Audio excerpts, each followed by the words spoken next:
Well, we're back into the DC universe, and we're going to talk about Black Adam. Joining us today, movie reviewer Bart Mills. And thanks for joining us, Bart.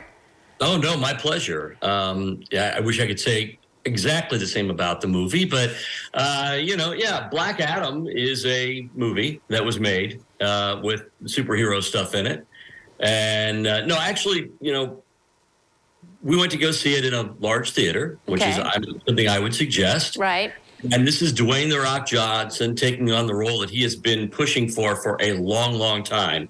He's wanted to be Black Adam for about 15 years, apparently. Wow. And they finally got the job, and they made this massive, all fights, all CG movie out of it. And so it's entertaining, as superhero movies go. But that's about where it ends. We've got director Jamie Collett, Sarah. He did Jungle Cruise. He did a bunch of Liam Neeson films in the past. But he's kind of new to the franchise. You've got some really sort of entertaining.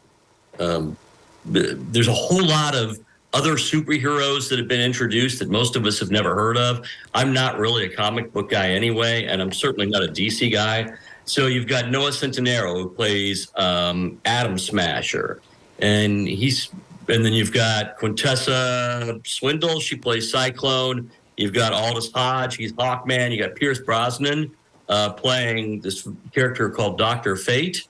They don't really take the time you get no background on any of these people. They just show up all of a sudden as this justice group, and they are taking on originally Black Adam, who has arrived after 5,000 years of slumber and is this really super powerful, I would say Superman power level of powers superhero.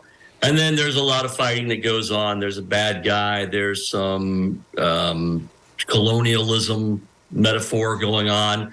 And then the good guy wins, not to spoil it.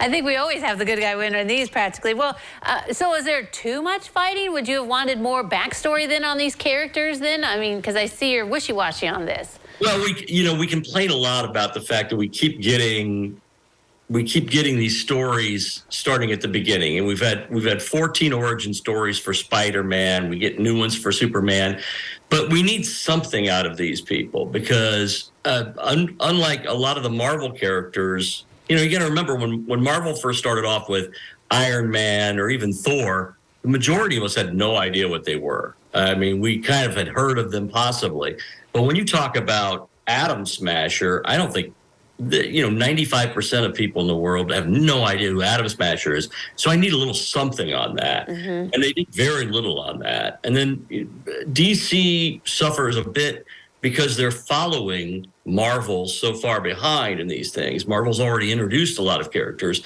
And in the comics, a lot of these characters do share each other's traits. So Atom Smasher is really just Ant-Man big. A Cyclone is kind of Storm.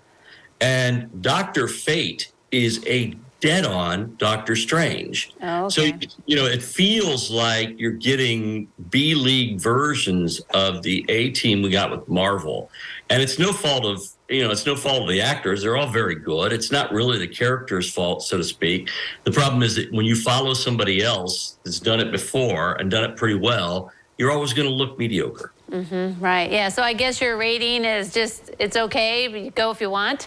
If you like superhero movies, I'm going to say that young kids in particular, it's a little violent, but I've got to say that teenage, preteen boys are going to really dig this because it is fueled with a lot of superhero antics, a lot of fighting, a lot of CG. It's a very active film. It's not a bad time. I mean, none of these films are a bad time.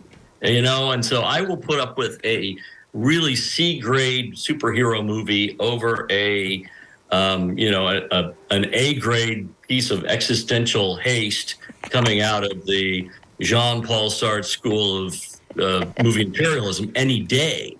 But it's just not what we want. And we've set our expectations fairly high with Marvel. Right. Yeah, we're spoiled. And now the last couple of Marvel haven't been great. We've seen better from DC. The first Wonder Woman was better. Certainly the last Suicide Squad was pretty entertaining.